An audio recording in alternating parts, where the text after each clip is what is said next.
What's up everyone, this is Platinum Howler 14, back with another post-commentated Wi-Fi battle. This one is another single battle against Michael aka Fryday, who I recently played in the ongoing Monotype tournament, so he'll be looking to avenge his loss from that game. Before we get into this game though, I should quickly mention why I skipped the post-com for last week's battle. Last week's battle was a single battle against Ben, or Setyas, and it was kind of a weird game. I used this team here that you see for the very first time back then, and this week I'm using it for the second time. So basically what happened is he brought his Gyarados in on an unaware, well, he didn't bring it in on the Clefable, but I brought my unaware Clefable in to kind of like mitigate him going for Dragon Dance and setting up. And the first time that he hit me with an attack after a Dragon Dance boost, I was expecting him to realize that I was unaware and try to predict his switch out, and instead he went for another Dragon Dance, which was not a play that I think he would have made if he were taking the battle a little bit more seriously. But either way, I ended up having to take more damage on Clefable, and Clefable was not able to wall out the Gyarados, and then it turned into a 6-0 sweep from there. So, kind of weird battle, not really worth a post narration of it or anything, because you know it was pretty one-sided for the most part. But moving on from that, we are looking to see how this team can perform. We can't really evaluate it based on the first battle that we had with it last week. And against Fryday, we're going to see how it can do. And let me tell you, this game was bananas. Haxy as hell on both ends, as you're about to see. Jumping right into it, I am going to call his Choice Scarf. Well, at least I think it was Choice Scarf, but I cannot completely confirm that it was. His Scarf Lando lead, pretty much know that it's Scarf, and lead with my Exploud to get off and big damage against something. That's kind of just what Exploud does. So he is going to make a play that I didn't think he was going to make. I was expecting maybe a U-turn into the Heatran, and that way Surf would have done a lot more damage than a Boom Burst. Boom Burst would have done more damage to the Lando, despite Surf being super effective. But he's able to live because I don't have my Choice Specs anymore. But because of that, I'm able to switch up my moves now and go for a Boom Burst on this incoming Rotom, maybe expecting me to go for another Surf. And that's going to be a 2-hit KO thanks to him missing a Hydro Pump. That was the first bit of hacks, but that is nothing compared to some of the other things that happened in this game. So now he's going to bring in the Mega Medicham, and Exploud at this point has pretty much done its job. It's put the Lando into red, and it took out the Rotom, so it's not going to be able to outspeed or do a lot against much of the other things that he has left. So Fake Out and Zen Headbutt will kill off my Exploud, and I'll get a free switch into my max defensive unaware Clefable. In what world, when you have a Heatran on your team, do you not switch it in on a Clefable? Seriously. I double out. I brought the Clefable in to bait out the Heatran, and instead he stays in and goes for a Bullet Punch. Zen Headbutt would have done more damage. The sash is now broken on my Amistar, and that misprediction costs me my Crobat. I was expecting him to go for Fighting Stab there, but to be honest, there was really nothing holding him back from going for a Zen Headbutt, so yeah, Crobat goes down, and now Clefable's going to come in again, and this time he's going to bring in his Heatran, of course. At least I'm going to be able to break the Air Balloon on it, do like 2 damage, and I can't do anything, so I'll be switching out into my Amistar once again, as he's going to elect to go for the taunt. There's really not much reason to go for the taunt. At least I guess he prevents me from going for a Shell Smash with Amistar. If you wanted to go for a Lava Plume, I 4 times resist it with the Water Rock typing. He's going to switch in the Scizor, which is amazing for me because Scizor does put a good amount of work in against this team. Choice Banded Bullet Punch, we live in that because Amistar has base 125 physical defense, and Surf is going to be a 2-hit KO from Modest Max Special Attack Amistar. So Scizor goes down and in comes the Starmie. He can really click any move and take out my Amistar, so he's going to go for the Ice Beam in case I switch in my Sceptile, and I know that. So I'm going to go into the Jirachi to resist the Ice Beam, and then pivot out with U-turn. Except I get frozen by the Ice Beam! And I wasn't even mad about this because I just found it so funny that the Hack's God, the Jirachi himself, gets frozen by an Ice Beam by the Starmie. And then Hydro Pump's going to be able to finish me off. Because I am Choice Scarfed, the frozen animation is going to go before Starmie's attack, so I don't know if that would have killed without the analytic boost. If he was analytic, I'm not sure. But remember that, because I was about to win the game right there, and I'll talk about that afterwards. But I bring in the Sceptile, Mega Evolve it, go for the Leaf Storm, and take out the Starmie.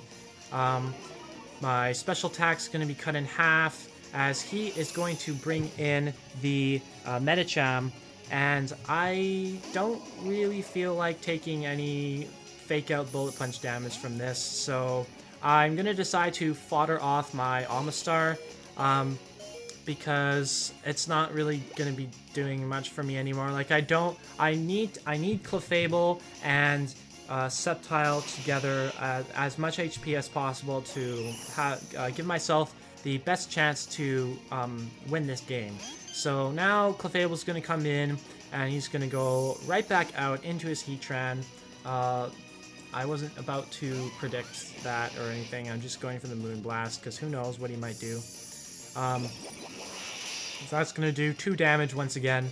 And now, since there's absolutely nothing that Clefable can do to a Heatran, I have no choice but to try and get my Sceptile back in. So I try to go for the Light Screen there to reduce damage output from when I switch in my Sceptile.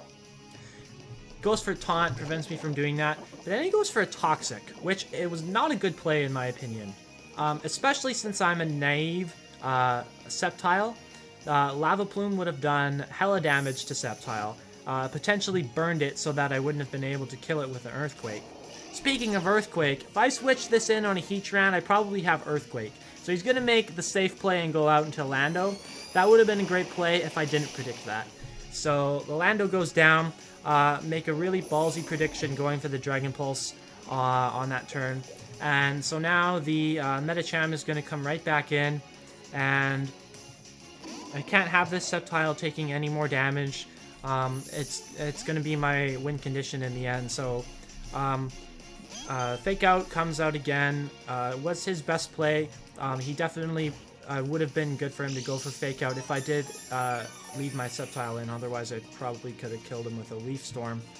So now I switch the Clefable in to take the Fake Out and go right back into my Sceptile, predicting the Heatran to come out this time. But that doesn't happen. He stays in, goes for Zen Headbutt, and misses the Zen Headbutt.